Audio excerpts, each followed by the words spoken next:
क्या इमरान खान साहब सारी जिंदगी जेल में ही रहेंगे या फिर कप्तान दोबारा अस्पताल मुंतकिल होंगे? इस हवाले से बड़ी सियासी प्रोडिक्शन है। कुछ अहम पॉइंट्स पर बात कर लेते हैं। देखें, स्टेप नंबर 1 ये है कि धरना ख़त्म हो जाएगा, एहतजाज का नामो निशान नहीं रहेगा। कौन सा धरना? पाकिस्तान तहरीके इंसाफ ने कॉल दी हुई है 27 सितंबर की कि एक वो बहुत बड़ा धरना और एहतजाज करेंगे, तो वो नहीं होगा। अब सवाल यह है कि वो क्यों नहीं होगा।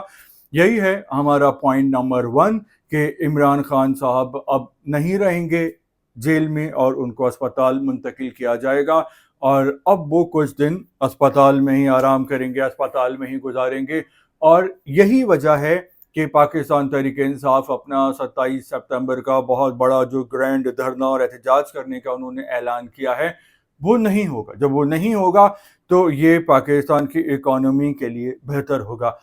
अब पॉइंट नंबर 2 जो है वो ये है कि पाकिस्तान तहरीक इंसाफ की वापसी होने वाली है अनकरीब पार्लियामेंट में। तो ऐसा क्यों होगा? क्योंकि जो पार्लियामानी कमेटियां हैं उससे भी पीटीआई अब उसमें भी नहीं रही है। तो भाई इसका मकसद ये है कि जब इमरान खान साहब, ये हमारा है पॉइंट नंबर 2, कि जब इमरान खान साहब को अडियाला जेल से अस्पताल मुंतकिल कर दिया जाएगा, वो अस्पताल में रहेंगे, उनको रिलीफ मिलेगा। तो ये बेसिकली साइन है पीटीआई के लिए कि अब आपको कोई धरना एहतजाज करने की ज़रूरत नहीं है और आप पार्लियामेंट में भी वापस आ जाएं। और पार्लियामेंट में वापसी का पाकिस्तान तहरीक इंसाफ को फ़ायदा होगा कि उनकी सियासत में एंट्री होगी, वो खुल के सियासत कर सकेंगी और अपना मौक़िफ़ पेश कर सकेंगी। तो ये जो है ये पाकिस्तान के लिए भी अच्छा होगा, पीटीआई के लिए भी बहुत अच्छा होगा।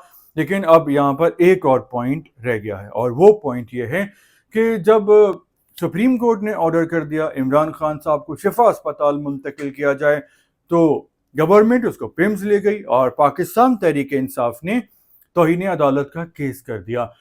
तो यहाँ पर एक और पॉइंट है कि क्या अब पीटीआई और हुकूमत में बहुत बड़ा टकराव होने वाला है, और तौहीन अदालत की करने पर क्या ये हुकूमत फारिग होने वाली है? तो इस हवाले से, इस पॉइंट के हवाले से मेरी जो सियासी प्रेडिक्शन है वो ये कहती है कि ठीक है कि पीटीआई ने तौहीन अदालत की पिटीशन दायर कर दी है अदालत में, लेकिन एक बहुत ही ख़ास बंदे हैं जो कि हुकूमत में हैं और वो इस्टेब्लिशमेंट के ख़ास बंदे जाने जाते हैं, मोहसिन नकवी, उनका नाम नहीं है इस पिटीशन में।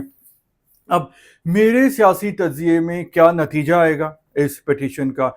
मेरा ख्याल है कि अदालत दोनों पार्टीज़ को, यानी पीटीआई को और मुस्लिम लीग नून को, वार्निंग दे देगी और तौहीन अदालत के जुर्म में कोई हुकूमत फारिग नहीं होने वाली, शहबाज शरीफ साहब की छुट्टी नहीं होने वाली। क्यों?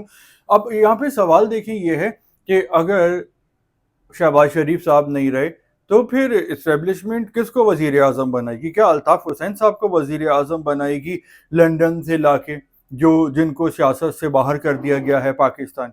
क्या मौलाना फजलुर रहमान साहब को वज़ीर आज़म बनाएगी जिसका वोट बैंक ही नहीं है इतना बड़ा?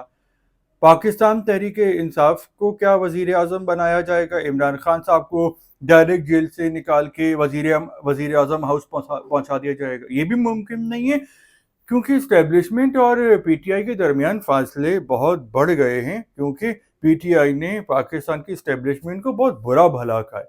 तो अभी इस्टेब्लिशमेंट के पास शहबाज शरीफ साहब से ज़्यादा ताबेदार और अच्छा ऑप्शन ही नहीं है। तो यही हुकूमत चलेगी 2029 तक। बस पीटीआई को एक मौका दिया जा रहा है कि भाई अगर सियासत में वापसी करनी है तो कर लो। अभी तक कोई कंफर्म डील नहीं हुई, कोई पक्की डील नहीं हुई, ना ही ढील दी गई है। अब ये सब कुछ किया गया है कि ठीक है कि देखते हैं कि अगर कुछ हो जाता है, दाल गल जाती है, वरना नुकसान इमरान खान साहब का ही है। जहाँ 3 साल से वो जेल में, वहाँ 3 साल और गुजर जाएंगे, क्योंकि पाकिस्तान की इस्टेब्लिशमेंट की नज़रें अभी बड़े टारगेट पे हैं। उन्होंने अपने दाखिली मामलात को ठीक करना है कि जो इंटरनल मामलात हैं वो बेहतर हो, अमन व अमान होगा तो फिर इन्वेस्टमेंट होगी, तरक्की खुशहाली आएगी, क्योंकि कब से लोग कारोबार करेंगे, कारोबार होगा तो जॉब्स निकलेंगी। और पाकिस्तान जो है उसने मक्का मुआहिदा कर लिया है। हमने देखा कि पाकिस्तान का सऊदी अरब और तुर्की के साथ भी एक डिफेंस एग्रीमेंट हो गया है कि एक पर हमला सब पे हमला। हालांकि ये जारहाना پیکٹ نہیں ہے بلکہ یہ ڈیفینس کرنے کے لیے اپنے آپ کو. اب اس پیکٹ میں جو ہے وہ قطر بھی آنا چاہ رہا ہے, مصر بھی آنا چاہ رہا ہے, کویت بھی آنا چاہ رہا ہے.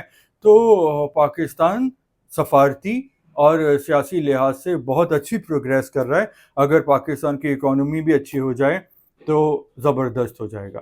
تو اس ٹاپک کے حوالے سے, اس پریڈکشنز کے حوالے سے آپ کا کیا کہنا ہے؟ آپ کا جو بھی دل چاہ رہا ہے آپ دل کھول کے بول سکتے ہیں. فی الحال اتنا ہی, تھوڑی دیر بعد دوبارہ ملیں گے. جب تک کے لیے اللہ حافظ.